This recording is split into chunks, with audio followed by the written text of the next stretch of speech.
मोनफ्रोमबो डिस्ट्रिक्टआव नवोदय स्कुल लाबोगोन ने मा जाखो एडिशनेल नवोदय स्कुल लाबोनायनि बाथ्रा बे इउपिपिएल सरकारा गावसिनि भिजन डकुमेन्टआव लिरदोंमोन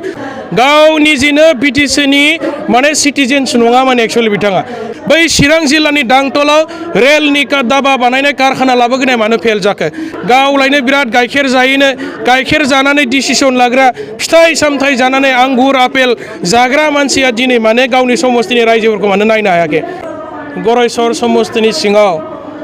जोंनि युथ बिपिएफ आरो वमेन बिपिएफ लोगोसे बिएसइउनि जइन्ट मोनसे वार्कार मिट हाबाफारि जादों आरो बे हाबाफारियाव बिराद बुरजा जोंनि वार्कारफोरा लोगोसे सेनियर लिडारफोरा माने बाहागो लाफैदों आरो जोङो दिनै ओरैबायदि मोनसे बिसास फैदों जे गरायसर समस्तियाव जोङो फैबाय थानाय बिसायख'थियाव बिराद बुरजा भट मोननानै देरहागोना 100% रोखा जाबाय गरायसर समस्तिनि रायजो राजाफ्रा दिनै इउपिपिएलखौ माने बिदाय होनो थाखाय रेडि जाबाय बिथांमोना रायजोफोरनो गोबां खोथा होनानै मोनसेबो खोथाखौ दिनै मावफुंनो हायासै 1 बोसोराव 1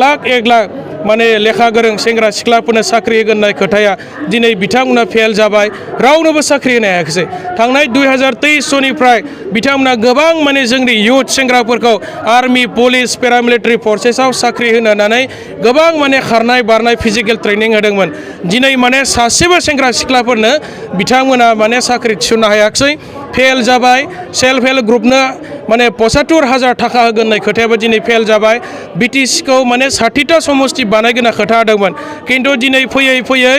बिटिआर एकर्डनि मोनसेबो दफायानो मावफुंजायाखिसै बिराद माने दुर्भाग्यजनक खोथा आरो दिनै 5 बोसोर समा ओरैनो बारलांबाय 60टा समस्ति बानायनो बिथांमोना हायासै लामा दालां लुनो हायाखिसै हस्पिटाल बानायनो हायासै स्कुल कलेज जेबो माने मोजाङै बिथांमोना मावफुंनो हायासै मास्टारफोरनो साख्रि होनो हायासै फारफ्रोमथिंनिफ्रायबो बिथांमोना फेल जादों हानि मियादि पाट्टा होगोन होननानै बुंदोंमोन दिनै बिथांमोना बिफानि नामखौ दाननानै फिसाज्लानि नामाव बिफा थैनायनि उनाव फिसाज्लानि नामाव मियादि पाट्टा होनायखौनो हा होबायनाय बुंना लागासिनो दङ खिन्थु अट'मेटिकेलि माने बिफा थैनायनि उनाव गावनि जि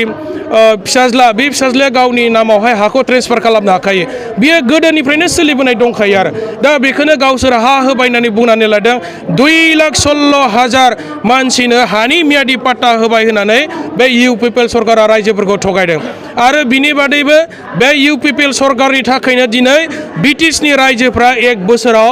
200 कौटि थाखा लस जागासिनो दं जोंहा दिनै एनुवेल बाजेटआ देग्लाय 25 आरो 26 बे बोसोरनि थाखाय 1,000 कौटि जानांगौमोन प्रमद बर' सरकारा मा खालामबाय बोसोरै बे जिथु 10% माने इनक्रिमेन्ट जानांगौ पपुलेसन बेसिसाव आरो दा बेखौ बिथांमोना लाबोनो रोङाखिसै 10% इनक्रिमेन्ट जानांगौआव बिथांमोना खमायनासो लाबोबाय थादों थाखाखौ एनुवेल बाजेटआ दिनै फैयै 803 कौटिल' जाफैबाय दा नैबे मार्च एप्रिलाव बिथांमोना बाजेट जिरायगोन बियो मात्र 803 कौटिल' जागोन खिन्थु पपुलेसन पेटार्नखौ नायोबा थांनाय 2003 निफ्राय देग्लायसिम माने जोंनि एनुवेल बाजेटआ 1,000 कौटि जानांसिगौमोन प्रमद बर' सरकारा बेखौ बिराद गिदिर मोनसे लस खालामबाय थादों दायो सेन्ट्रेल गभर्नमेन्टनि मोनसे बाजेट जिरायगासिनो दङ दाखालिबो बेहायबो स्पेशल माने डेभलपमेन्ट पेकेजखौ 125 कौटि 0.66 माने उल्था माने खमायनासो हरजाबाय जेराव माने बांनांगौ बाजेटआ खमायनासो हरजाबाय दा बेनिखायनो जोंना बिटिसिनि रायजो राजाफ्रा बे इउपिपिएल सरकारनि 5 बोसोर समावहाय बिराद माने लस जागासिनो दं दा बेनिखायनो बिटिसिनि रायजो राजा बिथांमोना दिनै इउपिपिएलखौ बिटिसिनिफ्राय बिदाय होनो थाखाय साखाफारा जाखाबाय बिथांमोननि सानैसो एम दङ बिराद माने नङै बाङै जानला मोनला गोदाव सोराव लेक्सार होयो डायलग मारिनानै 5 बोसोर रायजो राजाफोरखौ बिथांमोना भट मोनगोन नामा बिदि सानगासिनो दङ थांनाय 2021 सनाव बिटिआरखौनो बड'लेण्ड मोनबाय मुङानो बेसेबांबा गोजौखा होनना बुंदों बिथांमोननि सासे लिडारा बिटिआरनि मुङानो बेसेबांबा गोजौखा जोङो मोनसे रिजन लाबोबाय बेजों माने नर्थ इस्ट बायदि बिराद गिदिर मोनसे जोङो डेभलपमेन्ट जोङो लाबोनो हाबाय होनना रायजो राजाखौ थगायबाय बिथांमोना दिनै 5 बोसोराव जों नुबाय थाखानाय जोंनि जि गोहो बिटिसिनि बे गोहोआसो दिनै धंस जाफैबाय बिटिआरनि गेजेरजों जेबो जोंहा डेभलपमेन्ट जायाखिसै उल्था माने थाखानाय पावारासो दिनै धंस जानायखौ जोङो नुबाय बेखौ जोंनि बिटिसि ओनसोलनि साफ्रोमबो रायजो राजा इन्टेलेक्सुवेल रायजोफ्रा दिनै बुजिखाबाय आरो बेनिखायनो ट्रेक्टरनि सावगारियाव दिनैनि तारिखाव रावबो रायजो राजाया दिनै भट होनो थाखाय रेडि नंला आरो बिथांमोनखौ दिनै बिदाय होनो रेडि जाबाय आरोखि फेरेंगायाथ' बिदि जानला मोनला खोथा बुंनायाव नाम्बार 1 जाना दं बिटिसिआव गाव निजेनो बिटिसिनि माने सिटिजेन्स नङामोन एक्सुवेलि बिथाङा 2008 सनावसो फैनाय होनबाय थादों आरो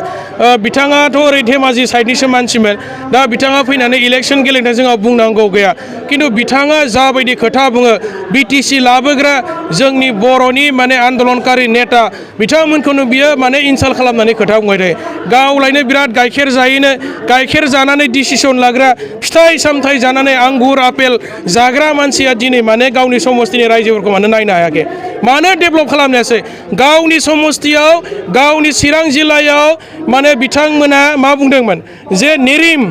north eastern regional institute of medical science निरिम लाबोगोन ने मानो लाबोनो हायाखै इसिबां इन्टेलेक्सुयेल गोरों मानसिब्ला गावसोर मानो लाबोनायासै निरिमखौ दिनैथ' निरिम लाबोनायनिफ्राय बिथांमोना फेल जाबाय बै चिरां जिल्लानि दांतलाव रेलनि दाबा बानायनाय कारखाना लाबोगोन मानो फेल जाखो दा गासिबो बिथिङाव फेल जादों मोनफ्रोमबो डिस्ट्रिक्टआव नवोदय स्कुल लाबोगोन मा जाखो एडिसनेल नवोदय स्कुल लाबोनायनि बाथ्रा बे इउपिपिएल सरकारा गावसिनि भिजन डकुमेन्टआव लिरदोंमोन खिन्थु फारफ्रोमनिफ्रायबो फेल जाबाय बिथांमोना बे मिडियायाव जानला मोनला खोथा बुंनाय जोंनि माखासे सिनियर लिडारफोरखौ हाग्रामा सारमोनखौ गाज्रि खोथा बुंनानै बिथांमोना 5 बोसोर समखौ बारहोनो नागिरदों आरो बिटिसिनि रायजोफोरखौ गावसोर माने भेलखि जाहोनानै फिन माने इउपिपिएलआ जाहाथे भट मोननो हायो बेखौसो माने बिथांमोना माथा मारिनायाव बेस्थ' जानानै दं आरोखि